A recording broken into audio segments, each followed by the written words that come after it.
Good evening everybody, आप सबका स्वागत है आपके अपने चैनल फैंटेसी एरिना में।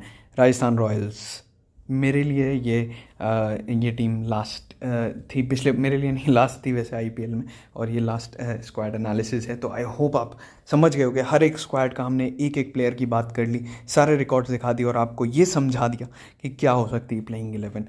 कभी भी कोई भी प्लेयर आए यहाँ से ज़रूर देख के जाना हर वीडियो से। अब बात करते हैं राजस्थान रॉयल्स की। भाई देखो, नाम तो रॉयल्स है लेकिन रॉयल परफॉर्मेंस नहीं है। पिछली बार लास्ट सीज़न में हेड कोच को इन्होंने अलविदा कह दिया, एंड्रू मैकडोनाल्ड को, और ये लेके आए बड़ा चेंज। वो कौन है वही आज का सवाल है। वैसे आपको आगे पता चल जाएगा। पहला एडिशन जीते थे और उसके बाद कभी फाइनल नहीं आए। कितना बड़ा कॉमेडी है कि एक एडिशन जीतने के बाद फाइनल नहीं है। विनिंग परसेंटेज 50%, और जिसमें से हाईएस्ट विनिंग परसेंटेज है किंग्स 11 पंजाब, या आप जो पंजाब किंग्स कहते हो आप, और मुंबई इंडियंस और दिल्ली कैपिटल्स का 50%। लेकिन लोएस्ट केकेआर और चेन्नई। तो ये इनके लिए लोएस्ट रहे हैं, जहां चेन्नई से काफ़ी मैचेस हारे हैं। नॉलेज ट्रिविया, कौन सा ऐसा प्लेयर है जिसको डायरेक्टर ऑफ क्रिकेट बना के इंट्रोड्यूस किया गया है? आपको आंसर देना है #VVIPL और #GLT फैमिली के साथ। तो अब आते हैं प्लेयर्स इन चार्ज पे। Players in charge, Sanju Samson captain बना दिए गए हैं। क्या आपको लगा था? किसी को नहीं लगा था। तो संजू सैमसन कैप्टन है। बेन स्टोक्स पूरे सीज़न के लिए अवेलेबल हैं, ये बहुत बड़ी बात है। ट्रेवर पेनी जो इंडिया के लिए रह चुके हैं शायद असिस्टेंट कोच, और कुमार संगकारा, इनको रखा गया है इस बार, और बहुत ही अच्छी बातें करी हैं अभी तक जितना मैंने सुना। ओवरसीज़ प्लेयर की बात करें, इनके पास जो ओवरसीज़ प्लेयर हैं वो अभी अगर किसी इंटरनेशनल साइड में भी डालोगे ना, वो भी रख लेगी। ऐसे ओवरसीज़ प्लेयर हैं। कुछ प्लेयर्स की तो मैं बात स्पेसिफिकली कर रहा हूँ, ये जिन पे आपको टिक दिख रहे हैं, ये ऐसे कोई प्लेयर हैं, एटलीस्ट ये चार, Ben Stokes, Jos Buttler, Chris Morris, Jofra Archer. मुझे नहीं लगता इन चारों से बड़ा, अगर आप एबी डिविलियर्स और ऐड कर दो, इन चारों पांचों से बड़ा कोई भी अभी इंटरनेशनल क्रिकेटर T20 का ऐसा है। जैसे रसल हो गए, रसल हैं लेकिन इंजर्ड हैं। तो मतलब अभी जो करंट फॉर्म के हिसाब से ये चार ज़बरदस्त प्लेयर हैं, जिसमें से सबसे बड़ा होल इस बार हुआ है जोफ्रा आर्चर पहले हाफ के लिए तो अवेलेबल नहीं है। क्रिस मॉरिस इंजर्ड रहते हैं, अभी फ़िलहाल फिट हैं, लेकिन बेन स्टोक्स और जॉस बटलर हैं। और इस बार बहुत सारे अंदेशा हो रहा है ऐसा, और मैं ये कंफर्म करूंगा आपको टेलीग्राम पे, और मैच से पहले भी मुझे ऐसा लग रहा है कि शायद बटलर और स्टोक्स ओपन कर सकते हैं, जो हालांकि बहुत बड़ा रिस्क है, क्योंकि मिडिल ऑर्डर में आपके पास कोई नहीं रहेगा संभालने के लिए। लेकिन स्टीव स्मिथ चले गए हैं, तो देखते हैं क्या करती है। उसके बाद डेविड मिलर को हम भूल गए, लेकिन ये कैप्टन रह चुके हैं साउथ अफ्रीका के। लियाम लिविंगस्टन, अच्छा खासा इनका T20 रिकॉर्ड है। मुस्तफिजुर बहुत अच्छे थे जब तक SRH के लिए थे, अभी थोड़ा सा डिप ऑफ फॉर्म ज़रूर है, लेकिन एक ऐसे प्लेयर हैं जो कभी भी विकेट जनरेट करके दे सकते हैं लेफ्ट आर्म सीम की वजह से। और एंड्रू टाई वेटरन हैं, बिग बैश के वेटरन, मतलब पुराने खिलाड़ी हैं। स्लोअर डिलीवरी ज़बरदस्त है, और अब बड़ी बात क्या है, उन्होंने अपनी फास्ट डिलीवरी तेज़ और कर ली है, जिससे उनकी स्लोअर डिलीवरी और ज़्यादा इम्पैक्टफुल हो गई है। तो ये हैं इनके 8 इंटरनेशनल प्लेयर। जोफ्रा आर्चर का अभी भी कोई रिप्लेसमेंट नहीं है। अब इनकी दिक्कत क्या है? देखो, दिक्कत यहाँ है कि ये ओपनर्स को उतने मौके नहीं दिए। पिछली बार जो इन्होंने गंद मचाई थी ओपनिंग स्लॉट में, वो किसी को समझ नहीं आई। बेन स्टोक्स आए, ओपन करा दिया, स्टीव स्मिथ से ओपन करा दिया, यशस्वी जायसवाल ने ओपन कर लिया, बीच में शायद जितना मुझे याद आ रहा है रॉबिन उथप्पा से भी कराया था। तो मतलब डर कन्फ्यूजन था। और जॉस बटलर, जिनसे एक्चुअली में कराना चाहिए, उनसे नहीं कराया था। तो मुझे लगता है या तो यशस्वी जायसवाल से कराते हैं, पता नहीं, क्योंकि T20 में इनका सैयद मुश्ताक में उतना अच्छा एवरेज नहीं था, शायद 20 या 21 का एवरेज था सैयद मुश्ताक के T20 में। लेकिन अब देखती टीम क्या है, जिसको भी खिलाए। मेरा बस यही है, यही कहना है कि भाई मौके तो दो मैच खेल के आप मौके देने से नहीं संभल सकता। और इस बार तो वेन्यूज़ भी अलग हैं, देखते हैं क्या होता है। बेन स्टोक्स से अगर ओपन कराती है तो एक चीज़ और अच्छी हो गई है, अच्छी हमारे लिए हुई है, मतलब फैंटेसी यूजर्स के लिए। जोफ्रा आर्चर नहीं है, हमेशा मस्ट पिक होते थे 9 से 10 क्रेडिट के बीच में। अब बेन स्टोक्स मस्ट पिक हैं, क्योंकि बॉलिंग इस सीज़न कराने वाले हैं, जिस हिसाब से वो इंग्लैंड के लिए बॉलिंग करा रहे हैं। संजू सैमसन, टूर्नामेंट शुरुआत, भाई ये बंदा धुआं भर देता है पहले 5-6 मैच में। ऐसे इनिंग खेलेगा, आपको लगेगा इससे बढ़िया प्लेयर नहीं है, लेकिन अगले जैसे ही 6-7 मैच होंगे, डिप इन फॉर्म। ये हमेशा देखा गया है। इस बार कैप्टन बना है, तो क्या इस बार ये बदलेगा? नोबडी नोज, बट हाँ, हमें ये पता है कि ऐसा ट्रेंड रहा है, तो हम दिमाग बैक ऑफ द माइंड ये रख के चलेंगे। शुरुआत के मैचेस में हमें ज़रूर संजू सैमसन पर नज़र रखनी है, और खासकर कीपिंग भी कर रहे हैं। जॉस बटलर को फील्डिंग कराई जाती है और संजू सैमसन कीपिंग करते हैं। अब इन्होंने क्या किया, देखो, इन्होंने बोला कि हमारे पास पिछली बार दिक्कत आ रही थी ओपनिंग स्लॉट पे, हमने बहुत फेर बदल करे, तो जायसवाल को होल्ड रखा है। अब बटलर को अगर ये ऊपर ले आते हैं, सपोज ऐसा होता है कि भाई संगाकारा जी ने बोला कि आप ऊपर ले जाओ, तो बटलर को ऊपर ले आए, स्टोक्स को करा सैमसन, अब ये टॉप 3 ज़बरदस्त हो गए, ठीक है। मैं क्यों बोल रहा हूँ जायसवाल और बेन स्टोक्स से ओपन नहीं हुआ, कि दोनों एक ही डायमेंशन के लेफ्ट हैंडर हैं। आप किसी भी ऐसी टीम के पास गए जिसके पास ढंग के बॉलर ऑफ स्पिनर हैं खासकर, वो आपको शुरुआत में पकड़ लेगी। मतलब आप जाहिर सी बात है, आप समझ आ जाएगा 2 लेफ्ट हैंडर ओपन कर रहे हैं, तो लेफ्ट राइट कॉम्बिनेशन का बहुत बड़ा रोल है इस चीज़ में। अब जायसवाल और बेन स्टोक्स गए, तो जायसवाल बेन स्टोक्स के बाद संजू सैमसन, फिर शिवम दुबे को ले लिया इन्होंने। ये एक अच्छा एडिशन है, बॉलिंग कंसिस्टेंटली करा रहे हैं, और आखिरी 5 T20 में 163 144 का रन जो बता रहा है कि अच्छी हिटिंग भी चल रही है। फिर अगर जॉस बटलर ऊपर गए तो फिर आप नीचे आओगे तो आप राहुल तेवतिया पे आ रहे हो सीधा। अब इनके पास बीच में प्लेयर्स कौन से, लियाम लिविंगस्टन को फॉरेन कोटा कम है। अब फॉरेन कोटा की एक बार चलो पहले बात ही कर लें, आपको क्लियर हो जाए। ये 3 टिक तो पक्का ही है, मतलब आंख बंद करके अगर आरआर से पूछोगे ना 3 फॉरेन प्लेयर्स कौन से, यही 3 हैं और कुछ नहीं कर सकते वो इन 3 के अलावा। चौथा प्लेयर, क्योंकि जोफ्रा आर्चर नहीं है तो एंड्रू टाई को लेंगे, या फिर आप थोड़ा सा रिस्क लो मुस्तफिजुर को लो लेफ्ट हैंड एंगल के लिए, या फिर एकदम अत्यंत रिस्क ले लो और अत्यंत रिस्क में आप उनदकत को खिला दो, जो बहुत ही बड़ा रिस्क होगा, ठीक है। या फिर कुलदीप यादव, या फिर आप आकाश सिंह को ही खिलाओ, इंडियन बॉलर खिलाओ बेसिकली कहने का मतलब है, और फिर आप डाल दो अपनी बैटिंग में मिलर या फिर लियाम लिविंगस्टन। तो ये चौथा वाला ऑप्शन, मेरे से पूछोगे तो मुझे एंड्रू टाई खेलते दिख रहे हैं, बहुत ही क्लियर कट। मेरे दिमाग में कोई डाउट नहीं है कि टाई, मॉरिस, बटलर और स्टोक्स होंगे 4 फॉरेन प्लेयर्स, मुझे बहुत क्लियर कट दिख रहा है। टीम को क्या दिख रहा है मुझे भी नहीं पता, देखते हैं।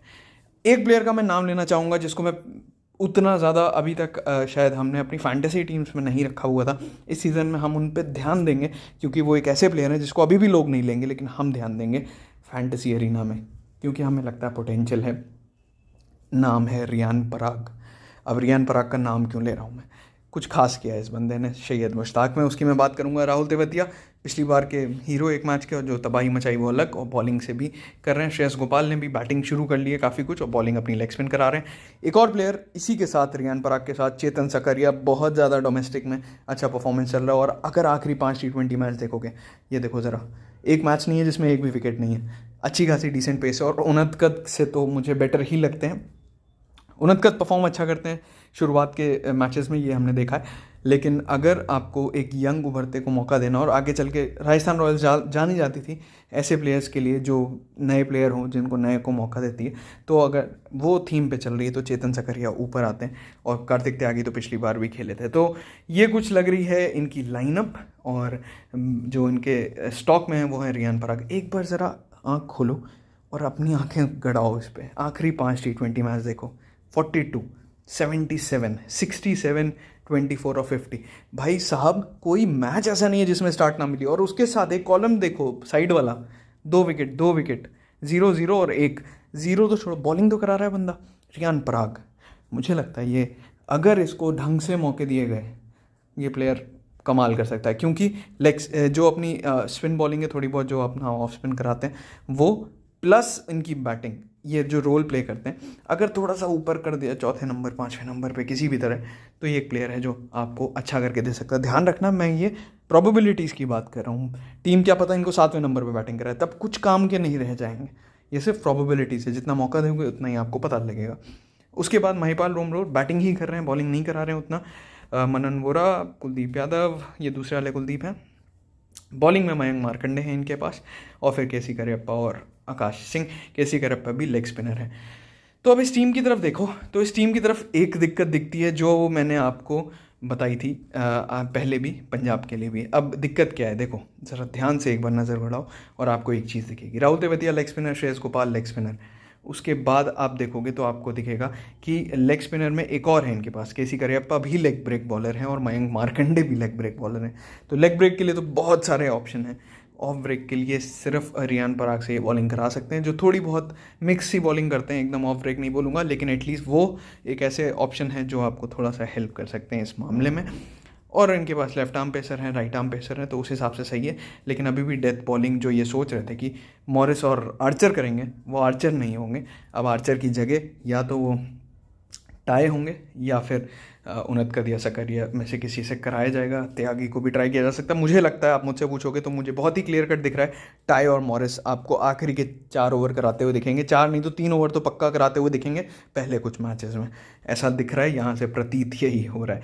तो ये है कुछ टीम इनकी। आई होप आप एनालिसिस समझ गए होंगे, हर एक प्लेयर के आपने स्टार्ट्स देख लिए होंगे और आपको समझ आ गया होगा। जोफ्रा आर्चर बाहर कुछ मैचेस के लिए, कोई रिप्लेसमेंट नहीं है। वीकनेस वही जो मैं तब से कह रहा हूँ, स्टोक्स से इनको बॉलिंग करानी है। यहाँ पे अगर आप देखो इनके पास बॉलिंग ऑप्शन ज़्यादा होंगे, स्टोक्स से बॉलिंग कराएंगे तो स्टोक्स का रोल बहुत बड़ा है। इंजरी फ्री रखना है मॉरिस को, ये बहुत ही बड़ा हेडेक है क्योंकि आप मॉरिस के साथ इंजरी फ्री हमेशा रह नहीं सकते। और अगर यशस्वी जायसवाल को खिलाते हैं, जिनमें यशस्वी पना बहुत है, मतलब अच्छे खासे लेवल के प्लेयर हैं वो, उनको खिलाते हैं तो रेगुलर खिलाना पड़ेगा। अब वो देखो क्या टीम करती है, मतलब हमसे ज़्यादा बेटर तो आप पहले मैच में देख लोगे कि क्या टीम का थॉट प्रोसेस है। अगर जायसवाल को मौका मिलता है तो रेगुलर मौका मिलना चाहिए। ये एक वीकनेस है, अगर जायसवाल खेलेंगे अंडर कॉन्फिडेंट रहे तो ये वीकनेस बन के बाहर आएगा। स्ट्रेंथ क्या है, 8 प्लेयर्स बहुत अच्छे हैं। अगर आर्चर नहीं भी हैं तो भी स्ट्रोक्स की वजह से शायद टीम उतनी लूज ना दिखे आपको। लेफ्ट राइट कॉम्बिनेशन बहुत है, रेगुलरली लेफ्ट राइट प्लेयर्स आए जा रहे हैं। रियान पराग, चेतन सकरिया, मैंने आपको बताया क्यों इम्पोर्टेंट है और क्यों ऐसे प्लेयर्स हैं जो ज़रूरी है। अब जायसवाल का नाम आप इंक्लूड कर सकते हो अगर आप चाहो, लेकिन जायसवाल पक्का नहीं है वो खेले ना खेलें। मुझे लगता है रियान पराग खेलेंगे, मुझे लगता है चेतन सकरिया खेलेंगे, एक तो खेलेगा इनमें से। इसलिए अब हाईएस्ट रन स्कोरर टीम में से अब जो बची है उसमें संजू सैमसन है 2500 पे, और डेविड मिलर और जॉस बटलर। बॉलिंग में विकेट टेकर्स में उनदकद ज़रूर हैं, लेकिन इकॉनमी माशाल्लाह, और उसके बाद श्रेयस गोपाल और जोफ्रा आर्चर। अब वेन्यू वाइज इनका जरा विनिंग परसेंटेज देखें तो इनका विनिंग परसेंटेज क्या बोल रहा है, इनका विनिंग परसेंटेज कह रहा है कि ये बेंगलुरु, कोलकाता, मुंबई और दिल्ली, यहाँ पे इन्होंने ऑलमोस्ट सिमिलर है, सिवाय कोलकाता के जहाँ थोड़ा ज़्यादा हारा है, और वहाँ पे उनके 3 मैचेस है। बाकी सब जगह 50% के आसपास मैचेस जीते हैं। ध्यान रखना ये वहाँ उसी होम टीम से ज़्यादातर खेले होंगे। अब वो होम टीम से नहीं खेलेंगे, किसी और टीम से खेलेंगे, तो एक चीज़ है जो अलग है। लेकिन फिर भी अगर आप ओवरऑल देखो तो मुंबई में वो 5 मैच खेल रहे हैं जहाँ उनका हाईएस्ट विनिंग परसेंटेज है, ये एक अच्छी चीज़ है। अब 2020 में क्या हुआ था, पंजाब किंग्स अगर सेकंड वर्स्ट इकॉनमी थी तो राजस्थान रॉयल्स की वर्स्ट इकॉनमी थी। तो वर्स्ट इकॉनमी, खासकर डेथ की इकॉनमी देखो भाई, 11.5 रन्स पर ओवर, मतलब धुआं भर दिया जा रहा था। सिर्फ एक तरफ MVP पिछले साल के जोफ्रा आर्चर, MVP मतलब most valuable player Jofra Archer थे जो संभाल रहे थे, अदरवाइज दिक्कत हो रही थी। क्रिस मॉरिस की इंजरी संभालना बहुत ज़रूरी है।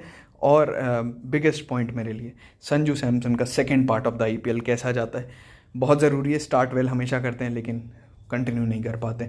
अब मैं आपसे बात करूंगा, मैं बार बार क्यों रियान पराग और चेतन सकरिया की बात कर रहा था। ज़रा एक बार आंखें उठाओ और देखो इधर, सैयद मुश्ताक अली जो T20 इंडिया का होता है उसका स्टार्ट देखो। रियान पराग 6 हाईएस्ट स्कोरर थे, 5 मैच में एवरेज 87 एवरेज, खतरनाक है ये।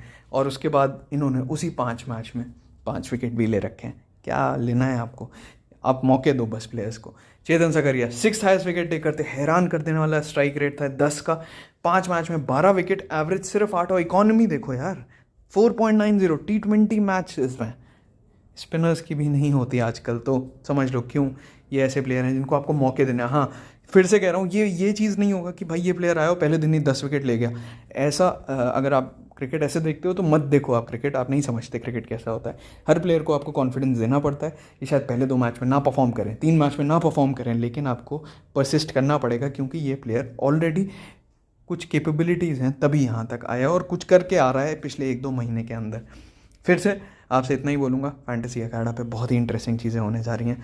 हर्षा भोगले जी ने आपके सामने फैंटेसी अखाड़ा रखा और आई होप आपने सब देखा होगा। टेलीग्राम फैंटेसी अरीना पे लिंक डिस्क्रिप्शन में, आ जाओ। इसी IPL सीज़न सबका जो GLT फैमिली से जुड़ा है, जो GLT family refer code use कर रहा है, इतना कोशिश करूँगा कि कुछ ना कुछ किसी ना किसी के घर पे ज़रूर होए और फ़ायदा ही हो, इतना मैं कोशिश कर सकता हूँ।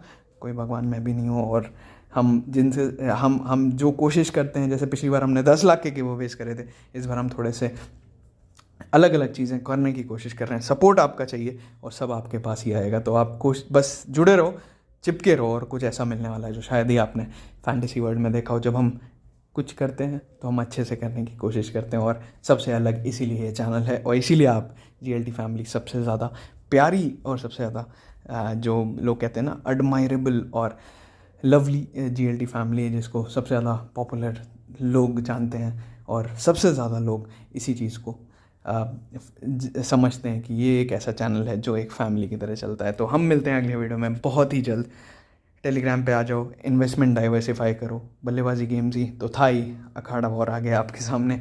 तो मिलते हैं अगली वीडियो में बहुत ही जल्द। All the best.